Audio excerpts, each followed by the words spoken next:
पहले मुरादाबाद में हमारे महेंद्र सिंह रंधावा जो राष्ट्रीय उपाध्यक्ष हैं, उनके वहाँ एक कार्यक्रम था, उसमें शामिल होंगे। फिर चौधरी जगपाल जी सहारनपुर में उनका छोटा भाई गुजर गया था।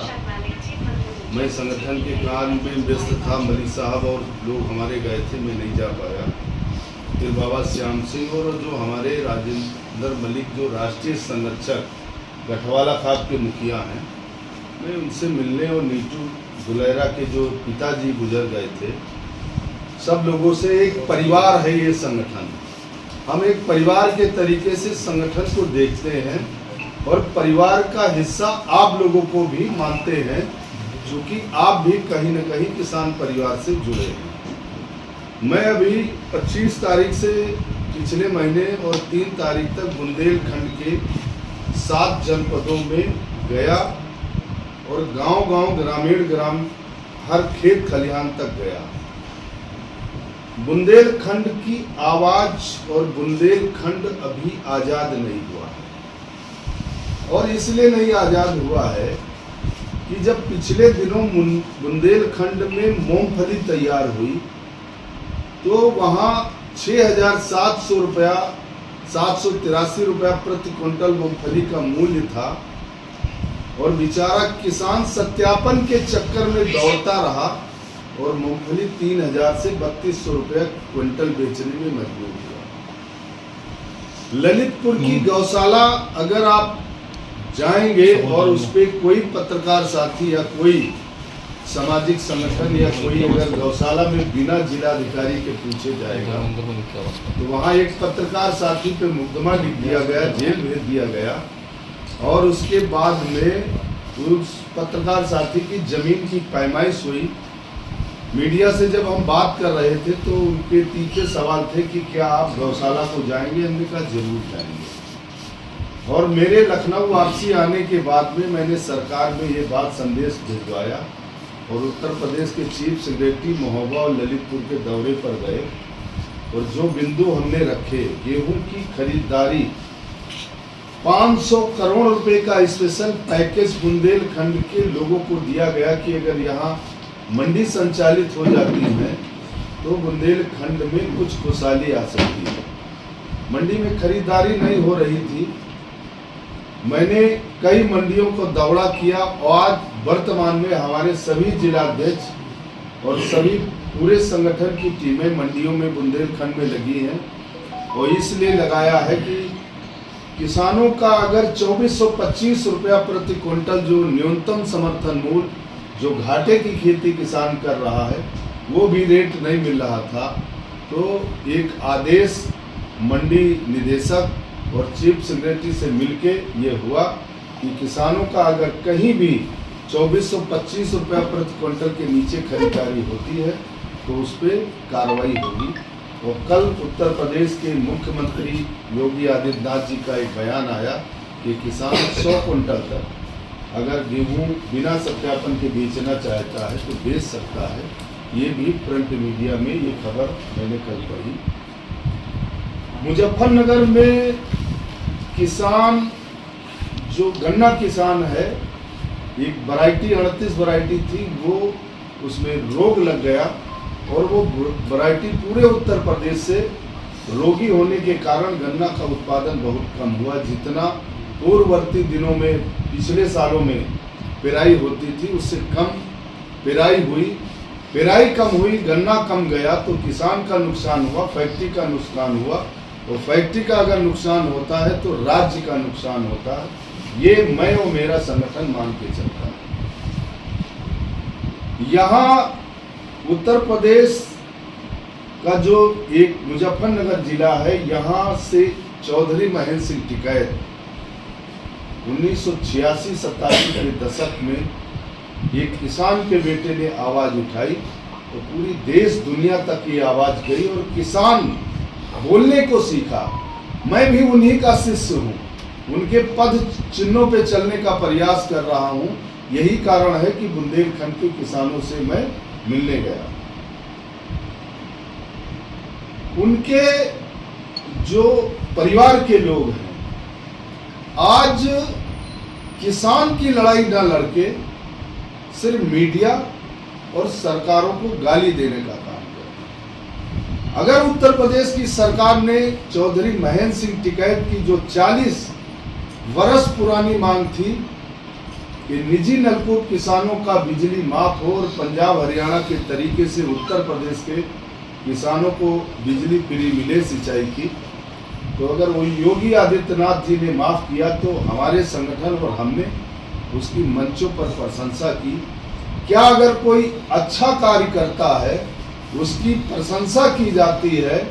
देश की बड़ी बड़ी संस्थाएं और सामाजिक काम करने वाले लोगों को सरकारें और समाज के लोग और मीडिया जगत में, जो चाहे इलेक्ट्रॉनिक मीडिया हो चाहे प्रिंट मीडिया, उसमें भी जो बड़ा संघर्ष करके समाज का काम करते हैं, उनको भी उनका संस्थान और समाज के अच्छे लोग उनको भी सम्मानित करने का काम करते हैं। अगर मैंने उत्तर प्रदेश के मुख्यमंत्री और सरकार की प्रशंसा कर दी और मैं सरकारी, मेरा संगठन सरकारी है, तो हमें जो गाली दे रहे हैं वो गाली दे, हमको कोई गुरेज नहीं। इसलिए कि एक बड़ा बजट किसानों को जो हर महीने देना पड़ता था सिंचाई का, उससे मुक्ति मिली। पिछले दिनों बिजली की समस्या जो उसको 7 घंटे कर दिया था, मैं प्रबंध निदेशक से मिला और जाकर यहाँ हमारे राष्ट्रीय प्रवक्ता धर्मेंद्र मलिक से मैंने कहा कि भाई आप मेरठ में जो बिजली विभाग का बड़ा अधिकारी है एमडी, उसको घेरो। और हमारे लोगों ने उसका घेराव किया और मुझसे गलती हुई, मैं सार्वजनिक कह रहा हूँ कि मैंने ही एमडी से कहा कि इतने बजे से इतने बजे, इतने बजे से इतने बजे कर दो, तो 10 घंटे किसानों को अगर बिजली मिल जाती है तो किसान सुबह सिंचाई कर लेगा और शाम को सिंचाई कर लेगा। बिजली के तार टूटने और बिजली से जो गन्ना और गेहूं की फसल दिन में जलती है उससे मुक्ति मिलेगी। ये काम संगठन ने करने और संघर्ष करने का काम किया। आप जानते हैं कि पश्चिमी उत्तर प्रदेश और किसान संगठन तमाम जो है रोज टोल प्लाजा, भूमि अधिग्रहण, अस्पतालों का घेराव, ये सब करते हैं। हम आपसे एक आग्रह के साथ कह रहे हैं कि जब कल किसी किसान नेता के सामने सवाल आप रखना तो उनसे पूछना क्या उद्यान विभाग के अधिकारियों से आप मिलते हो, कृषि विभाग के अधिकारियों से मिलते हो, जो एग्रीकल्चर जो पशु चिकित्सा अधिकारी हैं, क्या किसान संगठन उनसे मिलते हैं? और आखिर नहीं मिलते हैं तो किसान का क्या टोल प्लाजा पे गाड़ी निकाल देने से, अस्पताल में किसी डॉक्टर की शिकायत कर देने से क्या ये संगठन और किसान आगे बढ़ पाएगा? किसान का काम और हमारे संगठन का काम सिर्फ इतना है कि हम जो न्यूनतम समर्थन मूल्य घाटे की खेती किसान कर रहा है, और एक पिछले दिनों बड़ा किसान आंदोलन जो देश में हुआ जिसमें 700 से ज़्यादा किसान शहीद हुए, और आपके इसी मुजफ्फरनगर के एक किसान नेता को हम लोगों ने चेहरा बना के बड़ा चेहरा पूरे देश दुनिया में रखा और उनकी बात को लोग सुनना शुरू कर दिए। उससे पहले उनको कोई जानता नहीं था, सिर्फ इतना जानते थे कि एक बड़े किसान नेता के वो बेटे हैं। आज वो टोल प्लाजा की लड़ाई लड़ रहे हैं, भूमि अधिग्रहण की लड़ाई लड़ रहे हैं।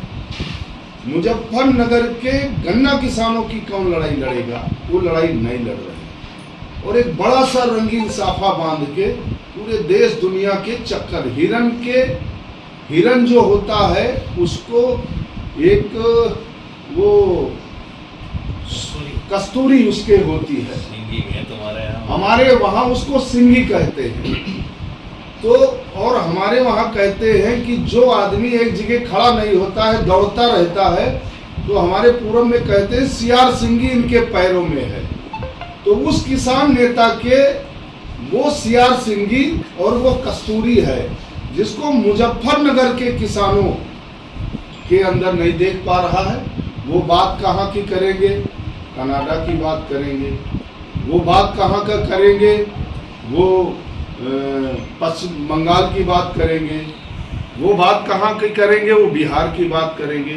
और बात करेंगे राजनीतिक। हम राजनीतिक लोग नहीं, हम चौधरी महेंद्र सिंह टिकैत के शिष्य हैं। 38 बरस से उनके पद चिन्हों पे चलने का पूरा प्रयास कर रहे हैं। आज किसान की आवाज इसलिए दब गई कि किसान नेता व्यवसायी हो गए। अगर इस देश में किसान नेताओं की प्रॉपर्टी की जांच होगी तो आपके मुजफ्फरनगर के जो किसान नेता अपने आप को कहते हैं, वो सबसे बड़े प्रॉपर्टी डीलर, और हो सकता है प्रदेश के कई राज्यों में उनकी भूमि मिले। मैं आपको कहना चाहता हूं कि जब आदमी इस धरती पर आता है तो जिसका जन्म हुआ मरना निश्चित है। मैं आपके माध्यम से उस किसान नेता को बताना चाहता हूं कि भाई, क्यों किसान की आवाज़, उस भोले भाले किसान की आवाज़ को आप बेचने का ठेका ले रखे हो। जब किसान उनके पास जाता है और ये कहता है कि तहसीलदार को साहब एक फ़ोन कर दो, हमारे साथ अन्याय हो रहा, तो फ़ोन लगा के वो कहेंगे, अजी क्या मामला है, ये क्या विषय है। ये इस तरीके की अधिकारी से बात करके किसानों को, किसान संगठनों को कमजोर करने का काम कर रहे हैं। भारतीय किसान राजनीतिक संघर्ष के रास्ते पर है। 15 मई को हमारे संगठन के 3 बरस पूरे हो जाएंगे। हम पूरे गांव-गांव, गली-गली किसान यात्रा, ये किसानों ये 10-12 बिंदु जो आवश्यक बिंदु हैं उनको रखकर पूरे उत्तर प्रदेश और जो 4 राज्यों में हमारा छोटा बहुत कम ज़्यादा संगठन है, वहाँ पर भी इस बात को ले जाने का काम करेंगे। लेकिन जो देश में एक बड़ा आंदोलन हुआ, उसको कमज़ोर करने का काम जो इसी जनपद के किसान नेता ने किया है, उसके लिए परमात्मा भी उनको माफ़ नहीं करेगा। इसलिए नहीं माफ़ करेगा कि उन 700 किसान जो शहीद हुए हैं, उनको भी मरने और मरवाने में उस समय के जो किसान नेता को हम लोगों ने सामने प्रस्तुत किया था कि ये किसान की आवाज़ को उठाएंगे और देश और किसानों की आवाज़ बुलंद होगी, इनका फ़ायदा होगा। वो MSP जिस बात को लेकर आंदोलन हुआ वो लागू नहीं हुई, वो बिल वापस हो गया। देश के प्रधानमंत्री अगर खराब हैं तो उसको आज तक उस किसान नेता और किसान संगठन ये नहीं बता पाए कि उस बिल में कौन कौन सा बिंदु खराब था। हम आपके माध्यम से कहना चाहते हैं कि MSP की मांग हमारा संगठन मांग करता है और हम उस लड़ाई को लड़ रहे हैं। हमारे धर्मेंद्र मलिक जी ने पिछले दिनों भी भारत सरकार से बात की है। अभी जल्द ही हम देश के गृह मंत्री से मिलने का प्रोग्राम बना रहे हैं, तो शायद जल्द ही समय मिलेगा और उत्तर प्रदेश के मुख्यमंत्री से मिलकर कि आपने जो गन्ने का रेट नहीं बढ़ाया है, इसमें पश्चिमी उत्तर प्रदेश और प्रदेश के करीब 50 लाख से ज्यादा, ये क्या कारण है? कारण पश्चिमी उत्तर प्रदेश को मैं आया था, बहुत पुराना हमारा पश्चिमी उत्तर प्रदेश से नाता है। जब चौधरी महेंद्र सिंह टिकैत देश के किसानों की आवाज़ बने, उस दिन से मैं पश्चिमी उत्तर प्रदेश और मुजफ्फरनगर आता जाता रहा हूँ। यहाँ कई हमारे साथियों के परिवार में कई घटनाएं हो गई थी, उनसे मिला। बाबा श्याम सिंह जो गठवाला खाप के थामेदार हैं और जो हमारे राष्ट्रीय संरक्षक बाबा राजेंद्र मलिक, मैं उनसे मिलने आया था। वो किसी दूसरे संगठन में पहले थे और वो हमारे संगठन में काम करने की इच्छा और हमारे संगठन की विचारधारा को उन्होंने पसंद किया, तो मैं उनसे भी मिलने आया था। पश्चिमी उत्तर प्रदेश के गन्ना किसानों के लिए एक आंदोलन की आवश्यकता है, चूँकि वर्तमान सरकार ने गन्ना किसानों का जो मूल्य है, जो खर्च है पैदा करने में, उसके अनुपात में रेट इस बार नहीं बढ़ाए और तमाम फैक्ट्री हैं जिनके द्वारा भुगतान नहीं किया गया। इस बात को, इस नब्ज को समझने के लिए मैं पश्चिमी उत्तर प्रदेश के गांव और अपने किसान नेता और अपने लोगों से मिलने के लिए मैं आया था। अच्छा, राकेश टिकैत जी पे आप तंज कस रहे हैं कि रंग बिरंगी पगड़ियां पहन के इधर उधर घूम रहे हैं, कस्तूरी लगी हुई है और टोल की राजनीति कर रहे हैं, क्या कारण है इसका? नहीं, कारण कोई नहीं है। किसान नेताओं का क्या काम है टोल प्लाजा पे रोज रोज जमीन अधिग्रहण के मुद्दों में पड़ना? मतलब क्या है, एक हम किसान आदमी हैं, एक तौलिया अंगोछा चद्दर डाल लो। कभी आप चौधरी महेंद्र सिंह टिकैत को रंग बिरंगी पगड़ी बांधते हुए देखा? वो तो उनके इतने किसान के संस्कार थे, वो पगड़ी क्यों बांधते? आप सवाल क्यों नहीं उनसे करते हो? क्या कारण, उस पगड़ी में क्या छुपा है? ऐसे भी तो रह सकते हैं। हम नहीं पगड़ी बांधते हैं, तमाम और लोग नहीं पगड़ी बांधते हैं। और मैं तो आज आपको कह रहा हूं, मैं 15 मई को हमारे संगठन के 3 बरस होंगे। हमको इस रंग से मतलब अधिकारी ये कहते हैं हरा अंगोछा डाले, हरी टोपी लगाए, ये तो सब दलाल हैं। भाई हमारा संगठन न दलाल है, न दलालों के लिए काम करता है। संगठन को भी सरकारी संगठन बता दें।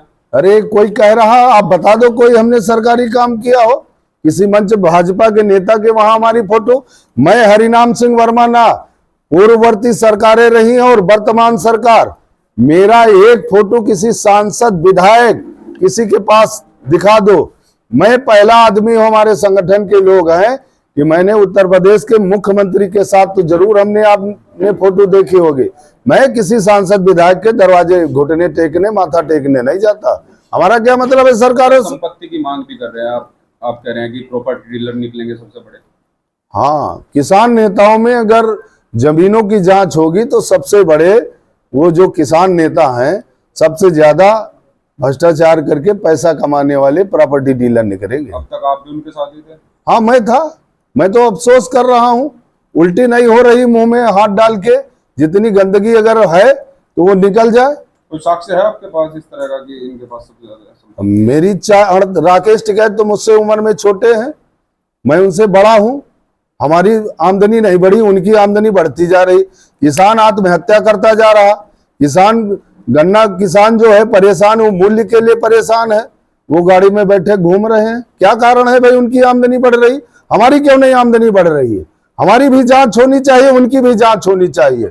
उनसे सवाल करना कि वो मुजफ्फरनगर से कहे कि हमारी जांच एक एफिडेविट दे और मैं देता हूं। अच्छा, अभी कुछ वीडियो भी वायरल हुए थे मुजफ्फरनगर में, उनके ही संगठन के लोग थे, बड़ी रुपयों की लेन देन की बात भी चल रही थी। भैया वो सब अवैध जितने धरती के काम है, मैं तो देखो सीधा साधा गांव का किसान आदमी, ठीक है, वो प्रदेश अध्यक्ष पद होना अलग बात है। ये तो सारे जितने मतलब जितने धरती के बुरे काम हैं, सारे कामों में वो लिप्त हैं।